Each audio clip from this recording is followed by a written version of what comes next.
Hi everybody, today I'd like to do a video on an introduction, I should say, to the King's Indian, which, like the French defense, if you've seen my videos on the French, which if you haven't, I suggest you go check them out. The King's Indian allows white to build up a very strong center and aims to attack, after locking the center, aims for a kingside attack. So this video is not intended for a very advanced player over 2,000 or so. So if you are, I suggest you seek out a more advanced discussion, and maybe I could put one up if necessary. So the King's Indian is an opening in response to D4. It's also could be in response to basically any opening that's not E4. And you could play this structure.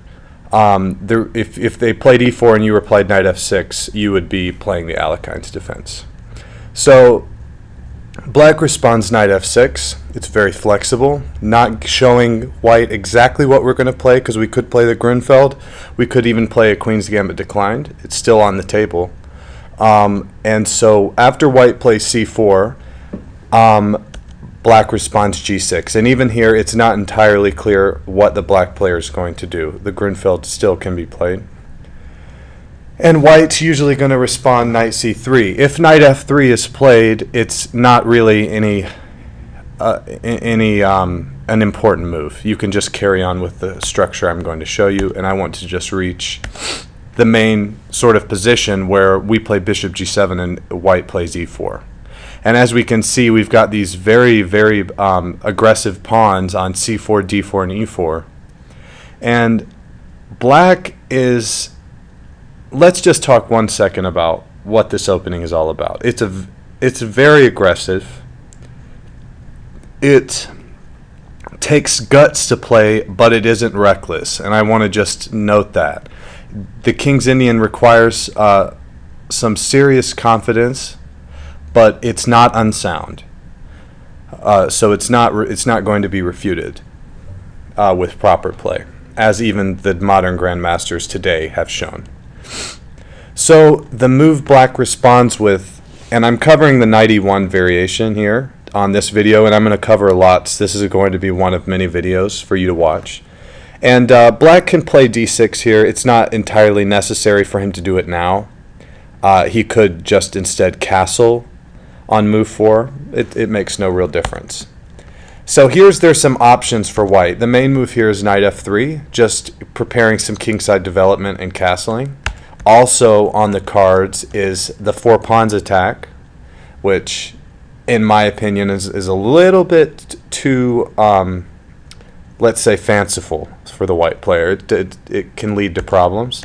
There's also bishop E2, which is leading into some lines of into the Averbach or some other different. It usually just transposes into the main line.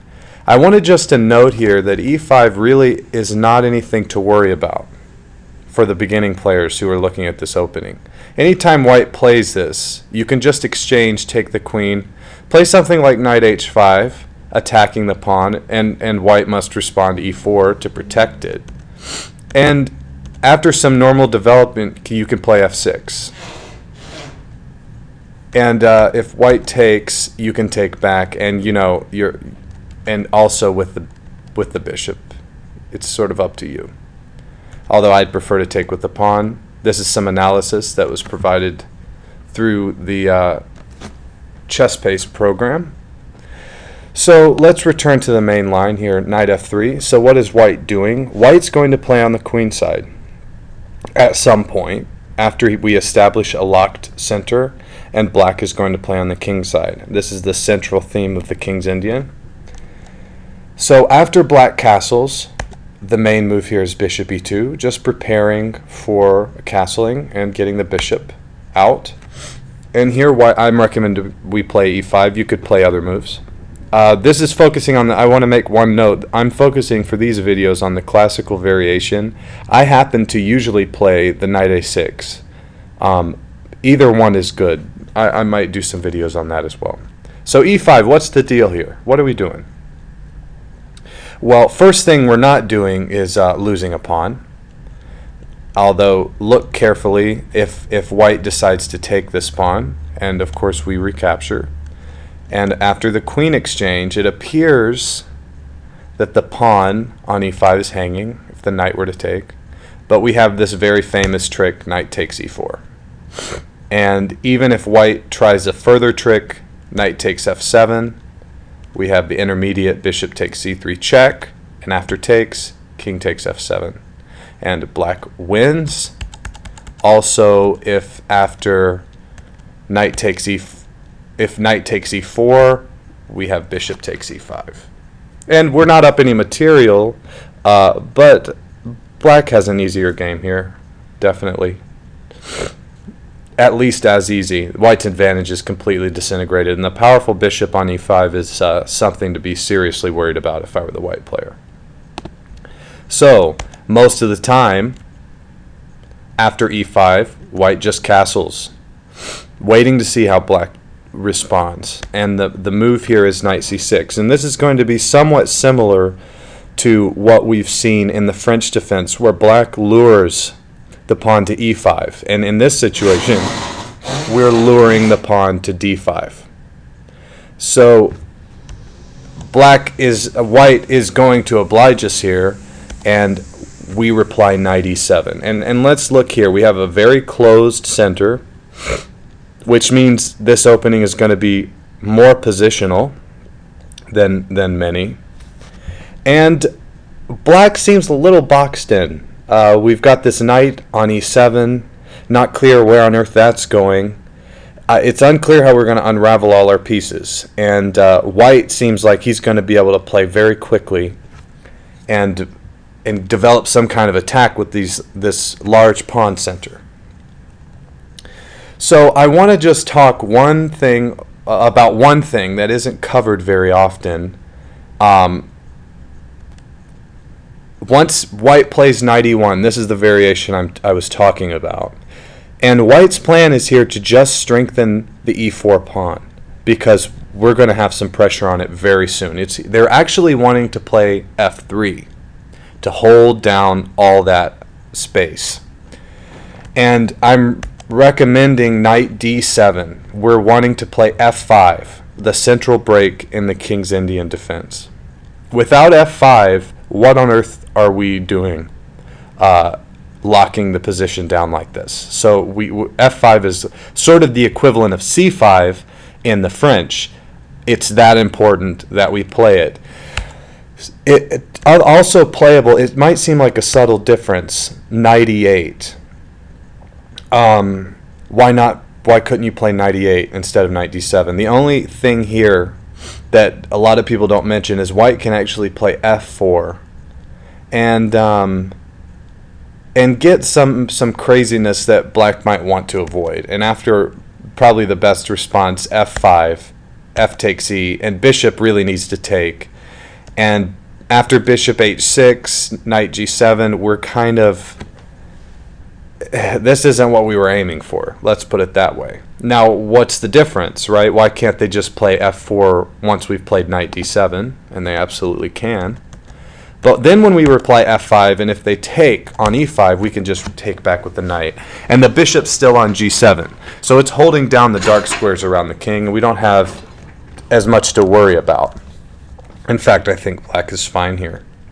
So knight d7, subtle difference, and it's not the end of the world either way, but I think it's better. White is going to play bishop e3. And what is this move about? Yes, it puts the bishop is good there. That's clear. But what's the real purpose? I think it's going to be revealed soon. f5. Right? That's our break to put pressure on the king side. Of course, white doesn't want to take. We'll take back with the g-pawn, in case you were curious. We're wanting to maintain a strong pawn center. So f3, and we play f4. So why did white move the bishop to e3, only to play f3, and then have to move it back to f2? The idea here is that eventually they're going to play king h1. And the bishop can return back to g1 to hold down the h2 square. Now this seems a little bit slow, but it's actually can be quite effective at protecting these crazy attacks that black can get. It also can sometimes trap the king in, causing some mating nets to happen that wouldn't otherwise be there. So that's the plan here for white, where they're playing bishop e3 before playing f3. Right, so they're playing bishop e3, waiting for f5, f3, f4, bishop f2. And black plays g5 right away because we're wanting to get the pawns moving as quickly as possible, and we want to free up the g6 square for the knight. Okay? So we're going to look at a few things here. First, we'll look at a4, which is a nice little try. It's a good response for white. Just grabbing space, locking down some of the queen side for future play. Black should play knight g6. After a5, again, this is just a space grab. Black plays rook f7. And the idea behind this move is that eventually we want to play bishop f8 in order to protect for when c5 happens. And we want to be able to hold down the d6 pawn. Also, once the bishop has been played to f8, we are free to move the rook to g7 or to h7 once the pawn has been pushed to h5. This is going to create wonderful attacking possibilities. So I have a further variation here. Let's just look at it. Instead of rook f7, after a5, we could play, pardon me, h5, knight b5, and knight f6. And you're sacrificing a pawn in this variation, but I prefer the other line. I just wanted to give you some other options. Instead of h5, you could play king h8, knight d3, and rook g8. And you're going to see what I was talking about. After c5, knight f6 takes. You're going to always have this option of bringing the bishop back to f8 to protect the d6 pawn. But this is sort of a side. This is why I'm moving through it rather quickly. This wasn't really my main desire to show you. After g5, let's look at b4. And now we're following a game by Kasparov, who, although we can't hope to have anywhere near his understanding of the game, it shouldn't stop us from looking at how he approaches various positions. We could still learn from him, even if his ways are above our ways. So after b4, white is strengthening the option to play c5. And this doesn't occur just in this variation. This is a common theme throughout the classical King's Indian. So it's very important to understand that is white's their critical move. Their critical pawn push, I should say, is c5. For the black player, it's f5. So when you understand what the critical points are, you can better prepare your responses. And it's generally a good idea to avoid making pawn moves on the queen side in the King's Indian. Although it may be tempting to play something like b6 to further strengthen c5, a lot of times it's a waste of time, and they can just play c5 right in your face anyway. So Kasparov here played knight f6, ignoring the prospect of c5. It's unavoidable. And so Piquet, I believe is how you pronounce that, played c5. Knight g6. So we're repositioning the knights to get over towards the king side to actually cause some concrete threats to happen, this is again common theme that we're going to see more than one time. C takes d6. C takes d6. Rook c1. So he's preparing a queen side attack. We don't know how it's going to happen yet, but it's on the books. Rook f7. Again, we see this move. It's a very common move that can be played in quite a few variations. You should always keep this idea in the back of your mind when you're learning how to play this opening. So a4 comes. Again, that's white's plan. If white plays on the king side, he's playing into black's strength, right? If white has to make progress on the queen side or he will lose. We have too many pieces over here, looking too good for him to start wasting time on the king side.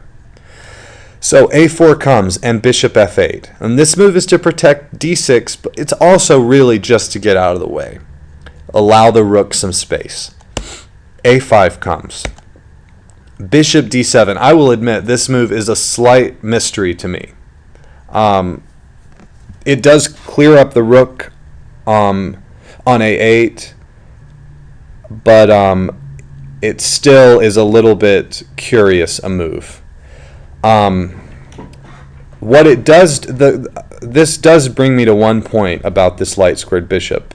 Again, we are not, I just want to say this, you're not going to be an expert on this opening after this first video. This is going to be a more than one video type of opening for you, before you really grasp. It's one of the most complex openings that you could play, if not the most complex.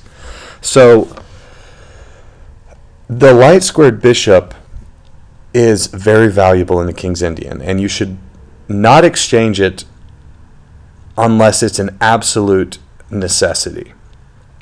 So here Kasparov is breaking one of those rules. He's sort of moving the bishop where it could be exchanged at a future date. So let's look what happened. Knight b5, and obviously we're putting pressure on the a7 pawn. g4 comes, I'm sorry. Again, we're pushing on the king side, ignoring queenside play, and getting on with the business on the king side, because who cares about material when you're checkmating the opponent, right? Okay, I don't care about material when that's happening. Knight c7. Uh-oh. Attacking the rook, right? g3, ignoring the threat, threatening the bishop on f2. Knight takes a8, and knight h5. And this knight formation, where these knights end up on these weird squares, happens really often. And Black is so confident about the attack, he doesn't even feel the need to take the bishop right away. And albeit the bishop is currently, and the only way to save it is to take on a7. So, what to do? We're threatening to take the bishop with check. We're threatening the knight. And we're also threatening almost a certain mate, right? So white plays king h1, g takes f2, rook takes f2, knight g3 check. Let's see what happens if white were to take this knight.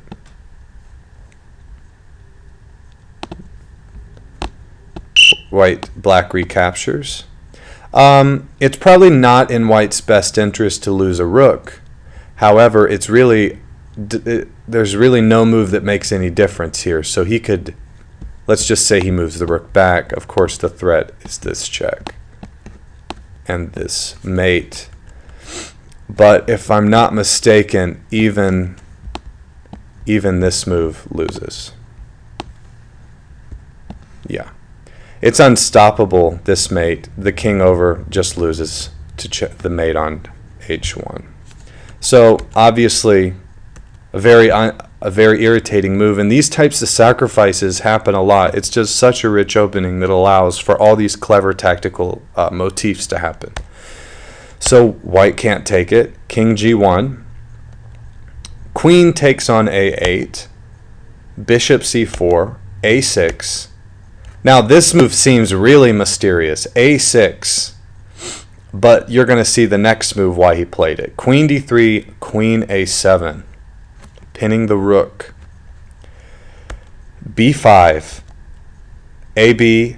Bishop takes b5. And now the shocker, knight h1. I mean, you can't get prettier than that. And obviously, if the king takes the knight, the rook hangs. And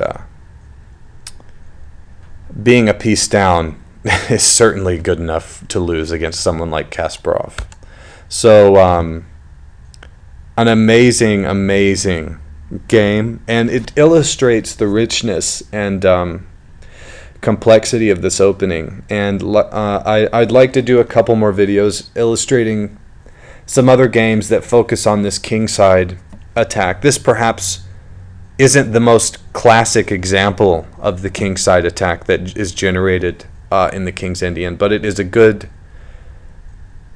case study, I should say, of what happens generally. And again, as a recap, white's generally playing on the queen side, black's ignoring white, playing on the king side, and it's really whoever's the first to accomplish their goal wins the game. So if white can manage to get all the material on the queen side without being mated, then he wins. If black can checkmate before white can win everything, then black wins. It's very simple.